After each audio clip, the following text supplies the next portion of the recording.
Hello friends, कैसे आप सब। उम्मीद है आप सब ठीक होंगे। तो कंटिन्यू करते प्रीवियस वीडियो में हमने क्या किया था उसको हम कंटिन्यू करते हैं। जर्नल एंट्रीज ही आज हमारा लास्ट वीडियो होगा जर्नल एंट्रीज पे। तो नेक्स्ट हमारा होगा लेक्चर, वो होगा रिगार्डिंग द लेजर अकाउंट्स। तो आज जो हम देखेंगे कुछ ट्रांजैक्शंस मेरे पास है। एक ट्रांजैक्शन थी मेरे पास जो मुझे लगता है कि इसमें इसको पूछा जा सकता है एग्जाम में, कि जिसमें हमारे पास है एक आउटस्टैंडिंग सैलरी ₹40,000। सैलरी अगर हमारे पास, पहली बात है सैलरी क्या है हमारे लिए, salary is an expense. Clear है। आप सैलरी अभी पे करें या सैलरी आप बाद में पे करें, अगर ड्यू डेट हो गया है तो हमें एम्प्लॉय को तनख्वाह जो है वो हमारे लिए ड्यू अगर हो गया तो हमें उसको देनी है। अगर आपने पे किया तो हमारे पास क्या हुआ कि हमसे कैश निकलेगा और सैलरी हमारा एक्सपेंस है वो इंक्रीज हो जाएगा। तो हम क्या एंट्री करेंगे, salary account debit to cash account. Clear है। लेकिन अगर हमने वो ही सैलरी ड्यू हो गई है लेकिन हमने उसको पे नहीं किया है, सैलरी आउटस्टैंडिंग सैलरी ₹40,000, ये मेरे पास एक ट्रांजैक्शन है। इसमें क्या अकाउंट इन्वॉल्व होगा, पहला होगा सैलरी अकाउंट। नेचर उसका इंग्लिश अप्रोच के हिसाब से क्या है, नॉमिनल अकाउंट। और अगर हम देखेंगे अमेरिकन अप्रोच के हिसाब से तो उसका नेचर क्या है, एक्सपेंस अकाउंट। अगर सैलरी आउटस्टैंडिंग देखें तो इंग्लिश अप्रोच में क्या है बेटा जी, पर्सनल अकाउंट। और अगर देखेंगे हम इसको अमेरिकन अप्रोच में तो क्या है, लायबिलिटी अकाउंट। अब अगर इसकी जर्नल एंट्री करनी है तो हम इस फॉर्मूला से देखें या इस वाले से देखें तो आपको डेबिट एंड क्रेडिट पे कोई फर्क नहीं पड़ेगा, वो सेम आएगा।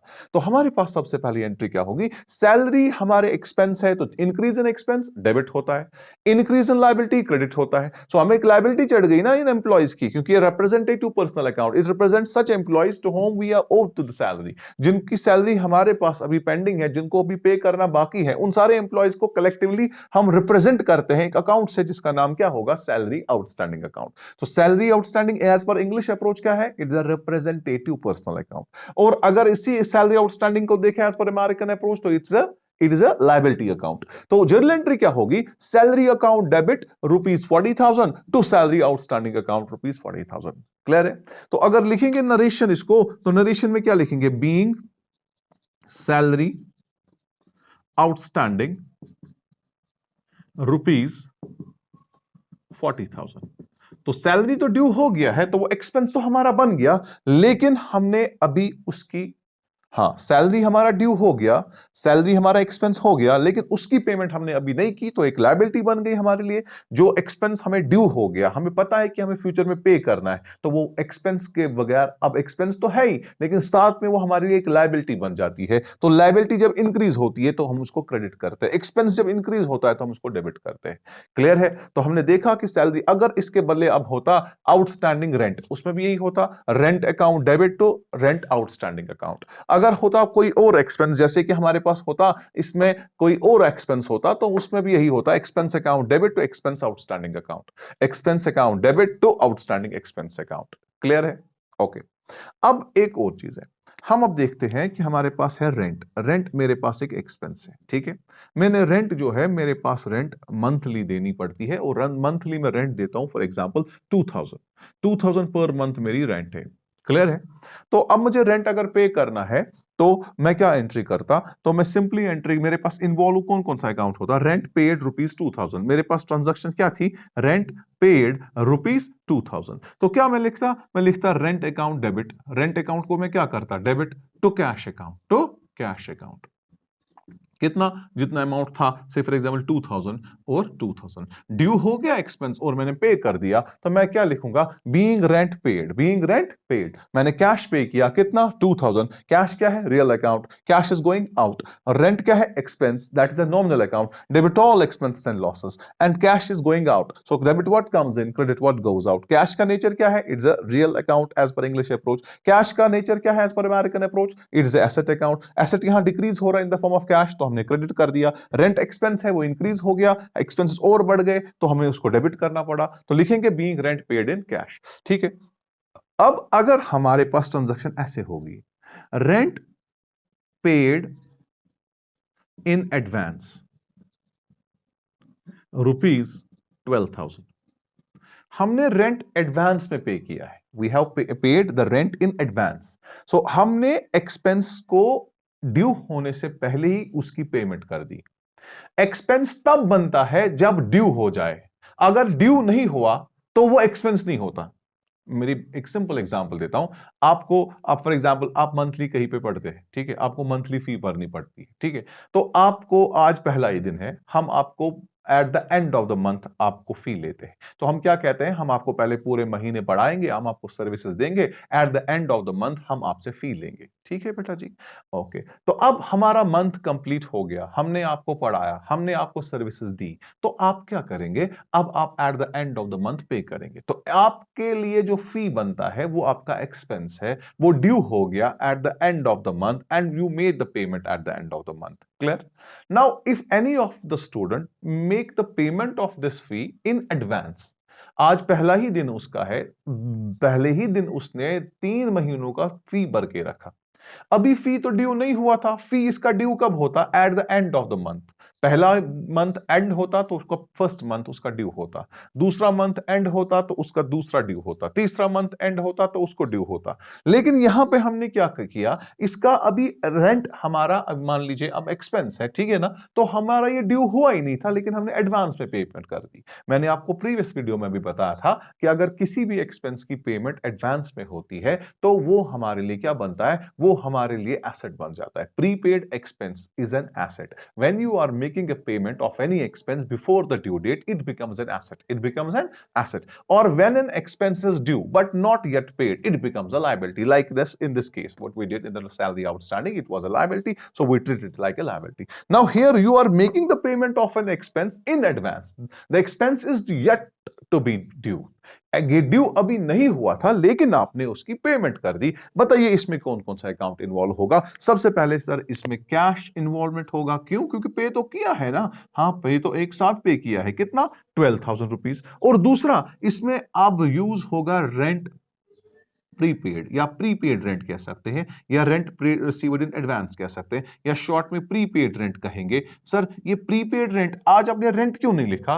रेंट एक्सपेंस था, लेकिन ये अभी एक्सपेंस बना ही नहीं है क्योंकि ड्यू हुआ ही नहीं है, मंथ अभी कंप्लीट हुआ ही नहीं है, मैं एडवांस में पे कर रहा हूं, एडवांस में पे कर रहा हूं 12,000 रुपीज, अभी ड्यू होना बाकी है। जब तक अब ये ड्यू नहीं होगा तो एडवांस में मैंने एक्सपेंस को पे किया, तो ये मेरे लिए एसेट बन जाएगा। क्या बन जाएगा? एसेट। तो ये क्या बन गया? एसेट। फाइन। तो अब ये जो प्रीपेड रेंट है, it is an asset, it is an asset in nature as per American approach. मैं आपको साथ से एनालिसिस भी करवा रहा हूं। कैश अकाउंट क्या है बेटा जी? Cash is again an asset account as per American approach. Clear? अगर इंग्लिश अप्रोच देखे, इंग्लिश अप्रोच कहेगा cash is a real account. अगर इंग्लिश अप्रोच कहेंगे prepaid rent is a representative personal account. Clear है? तो अब आपकी प्रीपेड रेंट क्या है? ये एक एसेट के फॉर्म में आपके पास आया, ये एसेट के फॉर्म में आपके पास एक नया एसेट बन के आया। कौन सा एसेट? प्रीपेड रेंट नाम का। कैश क्या होगा? डिक्रीज। प्रीपेड रेंट क्या होगी? इंक्रीज। एक फॉर्म का एसेट आपका इंक्रीज हो गया, that is in the form of prepaid rent, and दूसरा एसेट आपको in the form of cash decrease हो गया, तो that is cash. So entry क्या होगी? हम एंट्री क्या करेंगे? हम लिखेंगे ऐसे, prepaid rent account debit. Prepaid rent account debit होगा कितना? That is 12,000। और क्रेडिट क्या होगा? To cash account, because cash is going out, cash is going out, being rent paid in advance, being rent paid in advance. तो narration में क्या लिखेंगे बेटा जी? Being rent paid in advance. तो हमने क्या किया बेटा जी? यहां पे प्रीपेड रेंट था, prepaid rent account debit 12,000 to cash account. Clear है? So real account debit what comes in, credit what goes up, personal account debit the debit what debit the receiver, credit the giver. Clear है? क्योंकि representative personal account है बेटा जी। Cash क्या है? It's a real account, debit what comes in, credit what goes out. Cash आज हमसे निकल रहा है, कैश इज गोइंग आउट, तो कैश को हमने क्रेडिट किया, और हमारे पास प्रीपेड एक्सपेंसेस है, तो ये हमारा एक एसेट के फॉर्म में आ गया। क्लियर? हमारे पास समझ आ रही? अब ये इनको हमें ना आगे पे, ये हमने इनको ऑलरेडी एडवांस में पे किया है। किसको? ये असल में अब रिप्रेजेंट किसको करता है? ये उस लैंडलॉर्ड को रिप्रेजेंट करता है जिसको हमने एडवांस में पेमेंट कर दी, तो वो रिसीवर इसका हो गया, तो उसको हमने डेबिट कर दिया और कैश को क्रेडिट कर दिया। क्लियर है? तो हमने देखी अभी तक दो ट्रांजैक्शंस, क्या क्या? एक आउटस्टैंडिंग, ये तो था आउटस्टैंडिंग एक्सपेंसेस का नेचर, मतलब ट्रीटमेंट, और ये था प्रीपेड एक्सपेंसेस का नेचर। ये हमने आउटस्टैंडिंग एक्सपेंसेस का ट्रीटमेंट देखा। तो आउटस्टैंडिंग एक्सपेंसेस का जनरल एंट्री क्या होगा? कोई भी आउटस्टैंडिंग एक्सपेंस होगा तो उसकी जनरल एंट्री होगी expense account debit to outstanding expense account. और अगर प्रीपेड में एक्सपेंस कोई होगा तो उसका एंट्री क्या होगा? Prepaid expense account debit to cash account, क्योंकि कैश यहां पे इन्वॉल्व हो रहा है। यहां तक क्लियर है? Very good. अब हम नेक्स्ट कुछ ट्रांजैक्शंस देखते हैं that are very much expected to be asked in exams.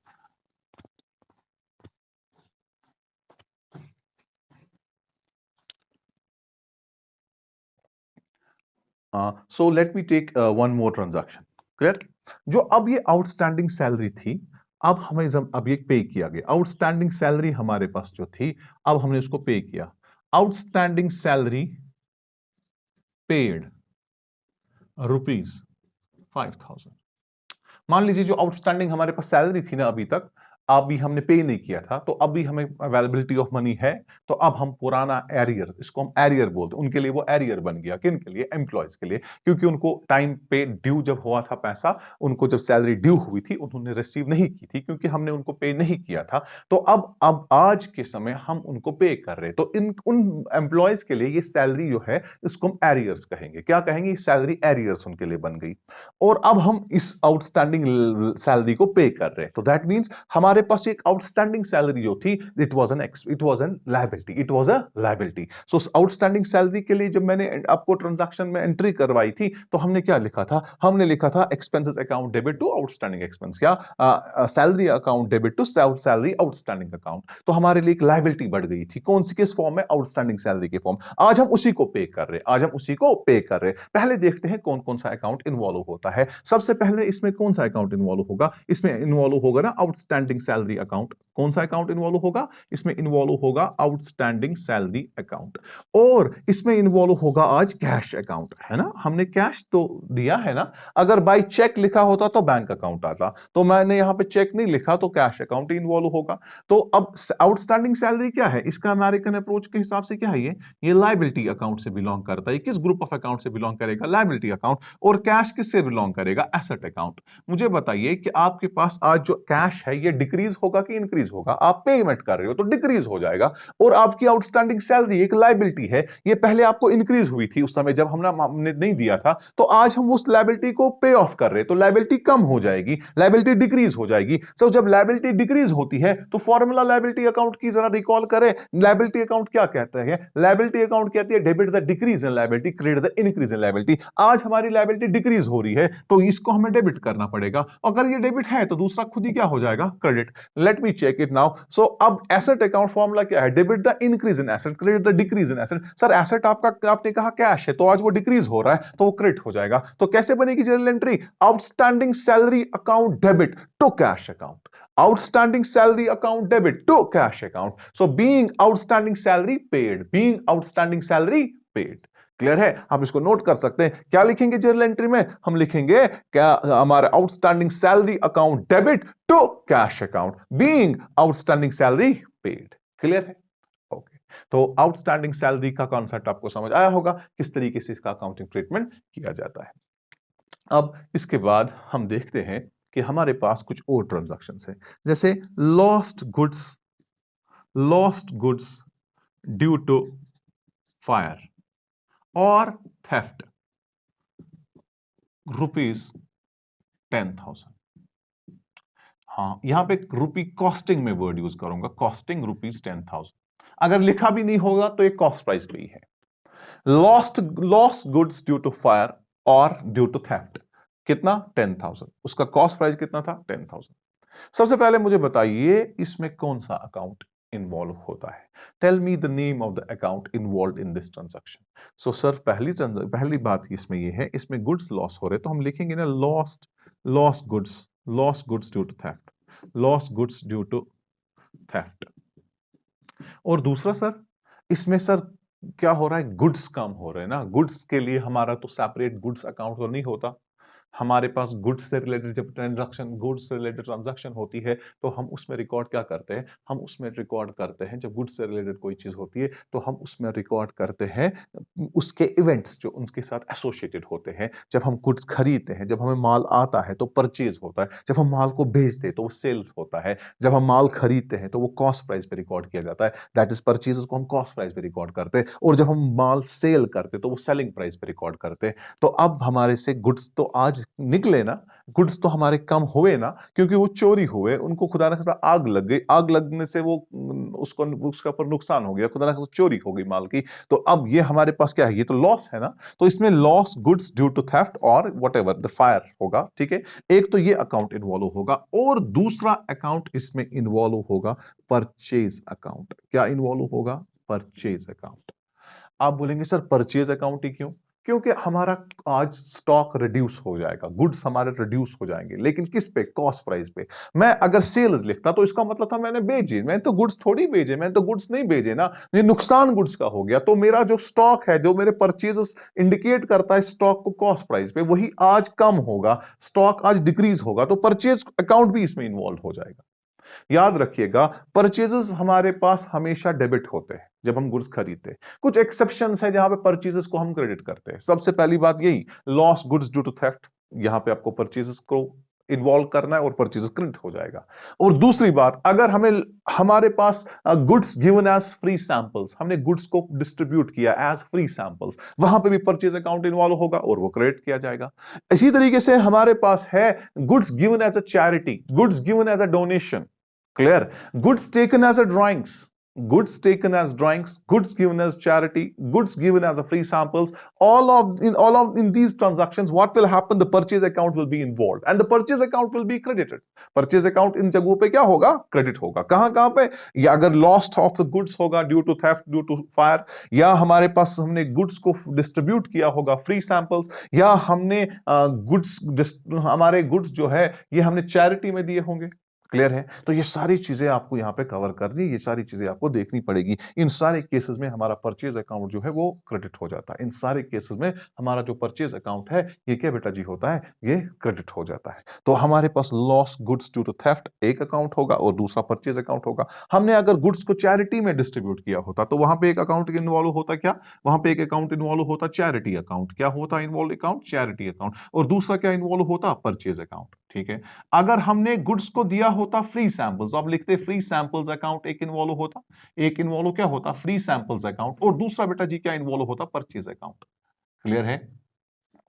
अगर हमने कुछ गुड्स अपने पर्सनल यूज के लिए उठाए होंगे और अपने पर्सनल यूज के लिए इसका यूज कर रहे होंगे, फॉर एग्जांपल मैं रेडीमेड गारमेंट्स के साथ बिजनेस कर रहा हूं, मैंने उसमें से एक जैकेट उठाया, मैंने गुड्स लाए, मैंने 20 जैकेट्स खरीदे सेल के लिए, उसमें से एक जैकेट मैंने उठा के अपने आप को लगा दिया। ठीक है, तो अपने अपना जैकेट जो खरीदा तो खुद को लगाया, तो मैंने अपने बिजनेस से एक कुछ गुड्स उठाए पर्सनल यूज के लिए, तो ये बन गई ड्राइंग्स। क्या बन गई? ड्राइंग्स, लेकिन drawings in the form of goods. एक होता है drawings in the form of money, that is drawings in cash. Now we are making the drawings in kind, तो उस समय भी क्या होगा? उस समय इन्वॉल्व कौन कौन सा अकाउंट होगा? उस समय इन्वॉल्व होगा, एक होगा ड्राइंग्स अकाउंट और दूसरा क्या होगा? Purchase account. क्लियर है? इन सिचुएशंस में परचेज अकाउंट इन्वॉल्व होता है और इन सिचुएशंस में परचेज अकाउंट क्रेडिट होगा। क्या होगा? क्रेडिट।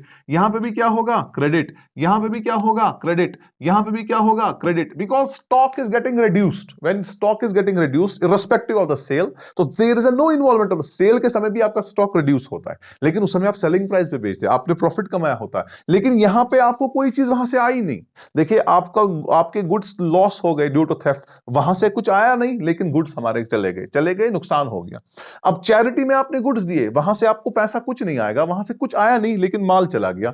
अब हमारे पास फ्री सैंपल्स आपने दिए, फ्री डिस्ट्रीब्यूट किए सैंपल्स, तो हमें पैसा तो नहीं आएगा, लेकिन माल चला गया। हमारे पास ड्राइंग्स हो गई, मैंने बिजनेस से अपने लिए एक जैकेट उठाई, अपने पर्सनल यूज के लिए गुड्स यूज किए, तो पैसा तो मैं नहीं दे रहा हूं। अगर मैं ऐसा करूंगा, मैंने पैसा खुद की जेब, अपने जेब से मैंने कुछ पैसे उठाए और डाल दिए आपके बिजनेस पे पैसे में, तो वो हम एज अ सेल मानेंगे। मैंने एक जैकेट खरीद ली, ठीक है, मैं क्या कहता हूं? मैं कहता हूं कि मुझे जैकेट लानी थी, मुझे अपने यूज के लिए जैकेट उठाई, तो मैंने बिजनेस में बाज़ाब्ता उतना पैसा डाल दिया, बिजनेस के ड्रॉर में मैंने बस पैसा रख दिया, तो इसका मतलब ये सेल मैंने कर दी। ये तो ड्राइंग्स यहाँ पे नहीं है, लेकिन मैं पैसा मेरे साथ कुछ नहीं दिया, उठाया जैकेट और लगाया, कोई नहीं पूछेगा, सोल प्रोपराइटर हूं, ठीक है। तो मैंने क्या किया? ड्राइंग्स अकाउंट यहाँ पे भी इन्वॉल्व, तो यहाँ पे भी परचेज अकाउंट क्रेडिट होगा। परचेज अकाउंट क्रेडिट होगा कहां? Loss goods due to theft. Purchase account यहाँ पे भी क्रेडिट होगा, जहां पे चैरिटी में दोगे, जब फ्री सैंपल्स दोगे तो फिर भी परचेज अकाउंट क्रेडिट होगा। तो ड्राइंग्स अकाउंट जब होगा, ड्राइंग्स जब होगी तो उस समय भी परचेज अकाउंट क्रेडिट होगा। तो मैंने आपको एक क्लियर बता दिया, तो ये अकाउंट क्रेडिट करोगे तो इनके जो कॉरस्पॉन्डिंग अकाउंट से तो खुद ही डेबिट हो जाएंगे। जैसे loss goods due to theft, ये क्या बेटा होगा? ये डेबिट हो जाएगा। और charity, that is again an expense, debit होगा। Free sample that is again an expense, debit हो जाएगा। ड्राइंग्स, तो आपने ड्राइंग्स की तो आपका बिजनेस से आपने पैसा उठाया, तो बिजनेस के लिए तो बिजनेस से पैसा उठ गया, ठीक है ना, ये बिजनेस से पैसा उठा तो ड्राइंग्स बन गए, तो ड्राइंग्स हमेशा डेबिट हो जाती है, ड्राइंग्स हमेशा डेबिट हो जाती है, ठीक है। इसे ये आपके कैपिटल को रिड्यूस करे, लेकिन आज इसने गुड्स के आपको रिड्यूस किए। अगर कैश में पैसा उठा, मैंने पैसा लिया होता बिजनेस से अपने पर्सनल यूज के लिए, वो मेरे कैश को रिड्यूस करता, लेकिन मैंने गुड्स उठाया है बिजनेस, उसने मेरे गुड्स को रिड्यूस किया। गुड्स जब हमने रिड्यूस किए कॉस्ट पे, तो हमारा परचेज अकाउंट इन्वॉल्व होगा, तो जर्नल एंट्री बन गई इनकी, loss goods to theft account debit to purchase account, charity account debit to purchase account, free samples account debit to purchase account, drawings account debit to purchase account. इन सारे situations में purchase account credit होता है। बाकी जब भी हम normally goods खरीदते हैं, जब हम माल खरीदते हैं, तो डेबिट हो जाते हैं परचेजेस। और हमारे पास यहां पे आपने अंडरस्टैंड किया होगा कि परचेज अकाउंट कहां कहां पे डेबिट होता है। क्लियर हुआ, अंडरस्टैंड हुआ? ओके, तो यहां पे हमने देखा ट्रांजैक्शंस को किस तरीके से ट्रेड किया जाता है। सो आपने अब याद रखा परचेज अकाउंट को कब डेबिट नॉर्मली परचेज अकाउंट हम हर एक सिचुएशन में होगा, लेकिन कुछ एक्सेप्शंस थी जहां पे परचेज को क्रेडिट करना पड़ता है, क्योंकि हमारे पास स्टॉक का कोई अकाउंट नहीं है, गुड्स का कोई अकाउंट नहीं है, तो कॉस्ट में ही रिड्यूस होता है, तो परचेज अकाउंट क्रेडिट किया जाएगा। क्लियर हो गया? ओके, अब यहां पे आप एक और चीज देखिए, हमने goods loss due to fire और थेफ्ट 10,000। अब एक बात को सुनिए, हमने इन गुड्स को फॉर एग्जांपल इंश्योरेंस किया था, ठीक है ना, हमने गुड्स में इंश्योरेंस लिया था, हमने इंश्योरेंस किया था against fire, against theft.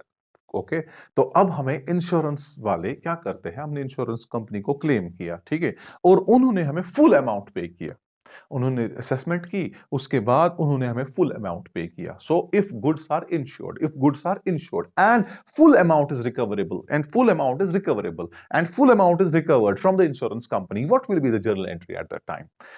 The goods are insured and you have insured it already. Now the full amount have been recovered from the insurance company. What will be the journal entry at that time? So what we will do that at that time, we will receive the money. हम क्या करेंगे बेटा जी, हम पैसा receive तो करेंगे ना, हमने फुल क्लेम को ना यहां पे रिसीव किया, तो क्या करेंगे आप उधर, यहां पे एंट्री क्या होगी बेटे जरा बताइए। यहां पे मैं क्या कह रहा हूं, बात को गौर से सुनिए, मैं कह रहा हूं कि आपने इंश्योरेंस किया था और आपको सारा पैसा आ गया, तो आप क्या करेंगे, आप करेंगे उसके लिए एंट्री ऐसे, देखिए क्या होगा, पैसा आएगा तो मैं वो अब मुझे चेक एक देंगे, ठीक है, बैंक अकाउंट डेबिट हो गया 10,000 रुपीज, तो इंश्योरेंस कंपनी, ये कौन हमें दे रहा है, इंश्योरेंस कंपनी दे रही है कितना, 10,000, being full amount of loss received from the insurance company। Clear है, हम being amount of full loss is recoverable, is recovered from insurance company. अब जैसे नरेशन लिखे वैसे लिख सकते हैं, सिंपली डिस्क्रिप्शन होती है वो ट्रांजैक्शन की, वो हम यहाँ पे एंट्री की लिखते हैं। एंट्री की जो हमने एंट्री यहाँ पे की जर्नल एंट्री, इसकी डिस्क्रिप्शन आप लिखते हैं किसमें, जो हम नरेशन लिखते हैं, ठीक है। बीइंग क्या लिखेंगे, बीइंग हम simply amount of full loss is recoverable from the insurance company. You got it? Clear है बेटा जी? हाँ, कभी कभार ऐसा होता है कि इंश्योरेंस कंपनी आपको पूरी क्लेम नहीं देगी। यहां पे मैंने क्या कहा, पहले पहले सिचुएशन देख लीजिए। पहला सिचुएशन ये था कि हमें गुड्स लॉस हुए थे ड्यू टू थेफ्ट, ठीक है, तो हमारी जर्नल एंट्री हो गई, lost goods due to theft account debit 10,000 rupees to purchases account, purchase account credit हो गया 10,000 रुपीज। क्लियर है? अब हमने इन गुड्स का इंश्योरेंस किया था, तो हमने इंश्योरेंस क्लेम लॉन्च की, तो हमें पैसा रिसीव हो गया, और कितना, पूरा अमाउंट रिसीव हो गया। हम क्या करेंगे, पैसे आ रहे हैं, चेक हमें दे रहे हैं, बैंक अकाउंट डेबिट हो रहा है, बैंक अकाउंट डेबिट हो रहा है टू इंश्योरेंस कंपनी अकाउंट। तो हमें किसने दिया, इंश्योरेंस कंपनी अकाउंट ने। कितना, full amount has been recovered from the insurance company. Sometimes it may happen like this, 10,000 रुपए का नुकसान हो गया, सिर्फ 8,000 रुपए का क्लेम उन्होंने एक्सेप्ट किया, 2,000 रुपए का नहीं दिया। हमने असेसमेंट की, बोला नहीं जी हम आपको सिर्फ 8,000 रुपए देंगे, कुछ टर्म्स एंड कंडीशंस उनकी होती है, तो उन्होंने क्लेम एक्सेप्ट कितनों की 8,000 रुपीज, तो 2,000 रुपए हमारा क्या हो जाएगा, लॉस हो जाएगा। उस समय क्या जर्नल एंट्री होगी, जरा देख लीजिए क्या होगा। बैंक अकाउंट बेटा जी डेबिट होगा, हमने लेकिन पूरे माल 10,000 रुपए का ना हमने इंश्योरेंस किया था, लेकिन कुछ टर्म्स एंड कंडीशंस उनकी थी, उन बेसिस पे उन्होंने सिर्फ हमें कितना दिया, 8,000। तो हम क्या करेंगे, हम लिखेंगे बैंक अकाउंट डेबिट कितना, 8,000 रुपीज, ठीक है, और 2,000 रुपए लॉस हो गए ना, वो हमें ट्रांसफर करने पड़ेंगे कहां पे, प्रॉफिट एंड लॉस अकाउंट में। ये हम आगे देखेंगे कैसे उसको ट्रेड किया जाएगा। प्रॉफिट एंड लॉस अकाउंट को डेबिट हो गया तो इंश्योरेंस कंपनी का हमने अपने पास हिसाब रखा, कितना बराबर किया, 10,000।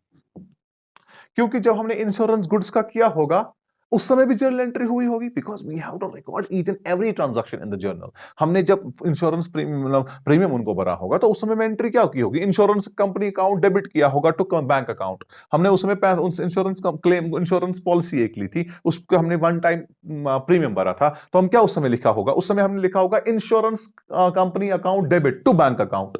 क्यों? क्योंकि इंश्योरेंस जो हमने उस समय पे किया था ना claim, that was an expense. वो क्लेम क्या थी बेटा जी हमारे लिए, वो हमारे लिए एक्सपेंस थी, और उस क्लेम को हमने यहां पे रिकॉर्ड किया था। ठीक है, उस क्लेम को कहां पे हमने रिकॉर्ड किया था, उस क्लेम को हमने रिकॉर्ड किया तो हमने लिखा था बैंक अकाउंट डेबिट टू, उस समय किया होगा हमने insurance company account debit to bank account. अब आज हमें नुकसान हो गया, हमने नुकसान की एंट्री की, अब उस नुकसान की क्लेम हम ले रहे हैं, तो हमें बैंक वाले फुल अमाउंट रिकवर, हम बैंक सॉरी इंश्योरेंस कंपनी से हम फुल अमाउंट रिकवर कर रहे हैं, तो हम बैंक अकाउंट डेबिट हो रहा है, इंश्योरेंस कंपनी क्रेडिट हो रही है। ये दूसरा केस है। जब आप ये दूसरा केस को गौर से समझे, इस केस में मैं क्या कह रहा हूं, आपको insurance company full amount recoverable नहीं है, वो कह रही है नहीं 2000 रुपए हम नहीं देंगे, 2000 रुपए जो है इसके कुछ टर्म्स एंड कंडीशंस थी, तो we will accept your claim up to 8000 only. So हमने क्या किया, बैंक अकाउंट डेबिट किया 8000, प्रॉफिट एंड लॉस अकाउंट में ट्रांसफर किया गया। This is basically a loss, ये लॉस की एंट्री है, और इंश्योरेंस कंपनी को हम क्रेडिट करेंगे कितना, बराबर 10,000, क्योंकि हमने 10,000 उस समय डेबिट किया था। बात आपको बेटा समझ आई, क्लियर हुआ?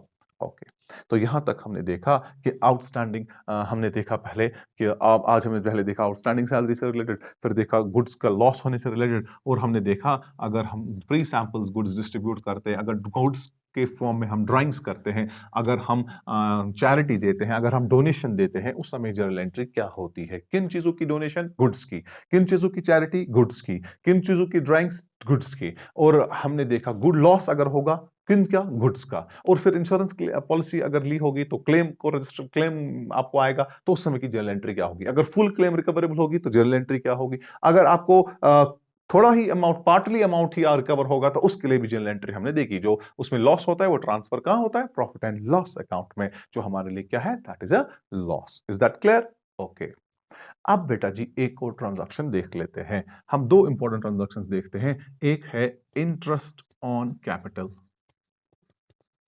और दूसरा है इंटरेस्ट ऑन ड्राइंग्स।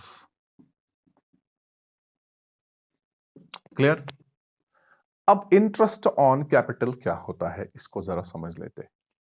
आपके पास जो प्रोपराइटर है उसने आपके बिजनेस, वो हमारे बिजनेस में पैसा लगाता है, we are accountants, we are accountable for the business. ठीक है, हमारे बिजनेस में पैसा आया, जब हमने पहली जर्नल एंट्री की थी तो हमने लिखा था cash account debit to capital account. Cash is a real account, cash is coming in, capital जो था वो पर्सनल अकाउंट था, he was a giver at that time, so we credit, तो हमने लिखा cash account debit to capital account. Clear है?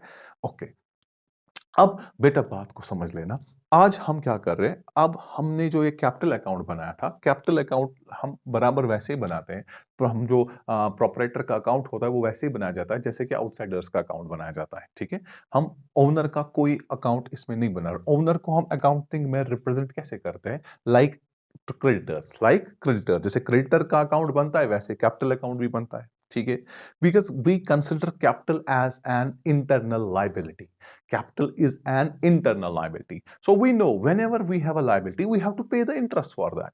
जब हम किसी लाइबिलिटी को, जब हम कोई लाइबिलिटी लेते हैं, जब से बैंक से लोन लिया हमने, पर्सन किसी पर्सन से कर्जा लिया, अगर हम उसको टाइम पे, वो हम टाइम ड्यूरेशन उसका होता है तो उसके बदले हम उसको वेट करना पड़ता है, तो हम उसको कंपनसेशन देते हैं इन द फॉर्म ऑफ इंटरेस्ट। ठीक है, तो जब भी लाइबिलिटी की बात आती है तो उसका इंटरेस्ट भी आता है। ठीक है, तो अब कैपिटल क्या बनती है, आपकी लाइबिलिटी है, तो अब हम क्या कहते हैं, हम बिजनेस कहता है कि हम ओनर को इसमें अपना इंटरेस्ट भी देंगे, तो हम ओनर को पे करेंगे इंटरेस्ट। ठीक है, ओनर को हम इंटरेस्ट पे करेंगे क्योंकि उसने कैपिटल दिया, हम उसको इंटरेस्ट देंगे, क्योंकि कैपिटल हम बिजनेस में क्या मानते हैं, लायबिलिटी, और उसके अगेंस्ट हम पे क्या करेंगे, इंटरेस्ट। क्लियर है?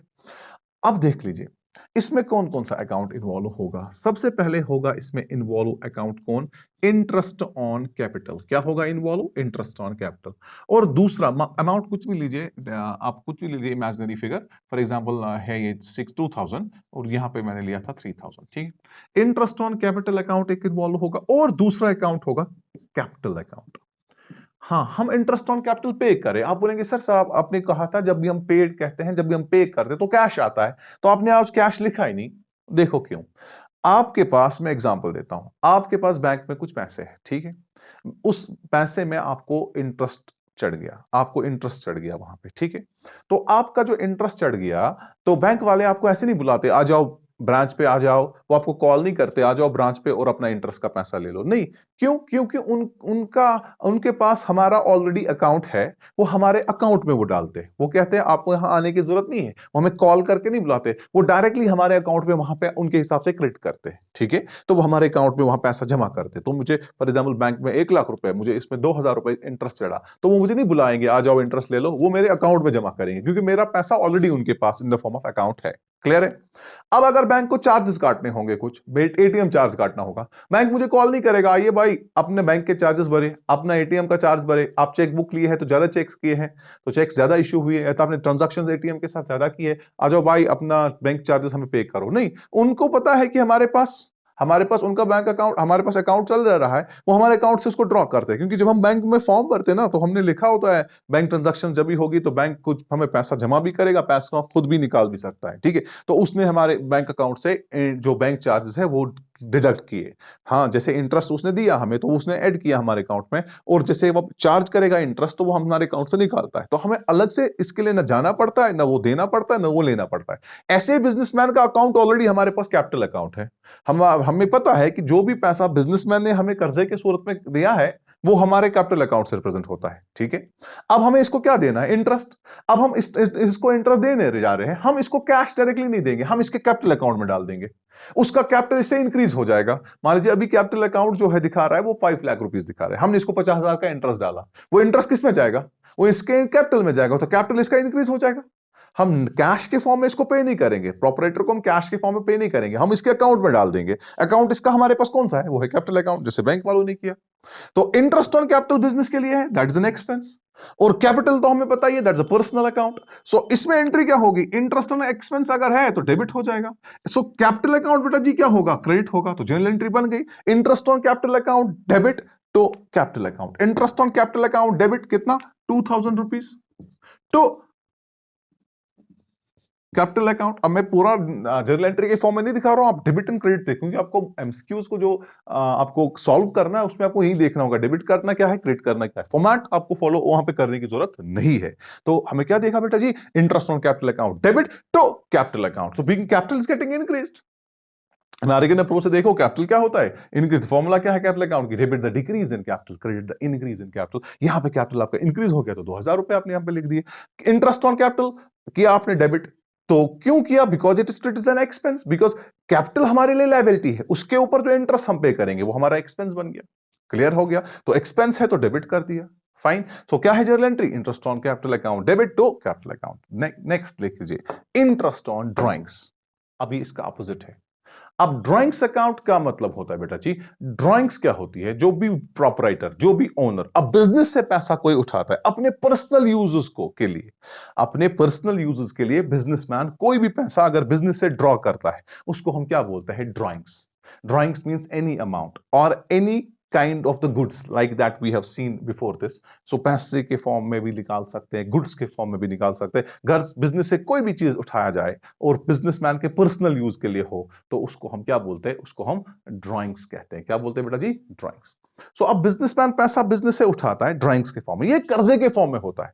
ये बिजनेसमैन कर्जा लेता है, किससे? बिजनेस से। मुझे अपना पर्सनल यूज है, कुछ पैसे मुझे चाहिए, हाँ जैसे ही होता है तो ये बिजनेस से पैसा उठाता है, ठीक है ना, कल जाके इसको ये पे करना है, वापस करना है। अब जो वापस करना है तो अलोंग विद द इंटरेस्ट पे करना है। क्या करना है? पे अलोंग विद द इंटरेस्ट, क्योंकि ये परमानेंटली ये पैसा नहीं निकालेगा ना, ये पैसा इसका जो है ये कुछ टाइम के लिए ड्राइंग्स करता है। ड्राइंग्स का पैसा जो होता है ये कल वापस भी उसको करना होता है। किसको? प्रोपराइटर को, ओनर को। तो अब हमने इसको कहा कि हम आपने हमें पैसे दिए तो हमने इसको कैपिटल माना, तो उसके बदले हमने आपको इंटरेस्ट ऑन कैपिटल दिया, तो बिजनेस के लिए एक्सपेंस बना था। लेकिन आज आपने बिजनेस से पैसे लिए, हम आपको इंटरेस्ट लेंगे।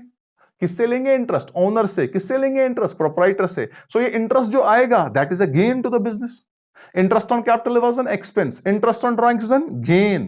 क्लियर हो गया बेटा? सो अब इसमें कौन कौन सा अकाउंट इन्वॉल्व होगा? इसमें इन्वॉल्व होगा पहले ड्राइंग्स अकाउंट, या आप कैपिटल अकाउंट भी लिख सकते हैं, no issues with that, capital account. और दूसरा इसमें बेटा इन्वॉल्व होगा क्या? Interest on interest on drawings account. Interest on drawings account is a nominal account. Drawings or a capital is a personal account. Clear है?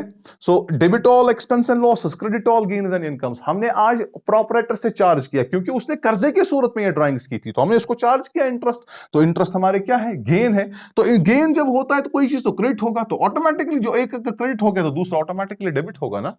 तो जर्नल एंट्री बन गई, drawings account debit, interest on drawings account. Clear है? Drawings account debit हो जाएगी, उसका और करता चढ़ेगा ना, इंटरेस्ट उसको चढ़ा। अब हम उसको कैश में ये नहीं लेते हैं, हम उसको ड्राइंग्स ही डेबिट करते हैं। अगर उसने ड्राइंग्स की थी 10,000, अब उसको 200 रुपए चढ़ गया इस पे इंटरेस्ट, या 500 रुपए चढ़ गया इंटरेस्ट, तो हम उसको इन ड्राइंग्स को ही डेबिट करते हैं। तो उसके ड्राइंग्स और बढ़ गए, तो उसको चार्ज हमें करना था ना इंटरेस्ट ऑन ड्राइंग, हम इसको कैश के फॉर्म में नहीं लेते। ड्राइंग्स अकाउंट इसका इंक्रीज हो जाएगा। वो अब इसके पास हमारा पैसा कितना है? वो हो गया अब 10,200 रुपीज। तो drawings account debit to interest on drawings account. उसका क्या था? Interest on capital account debit to capital account. Is that clear?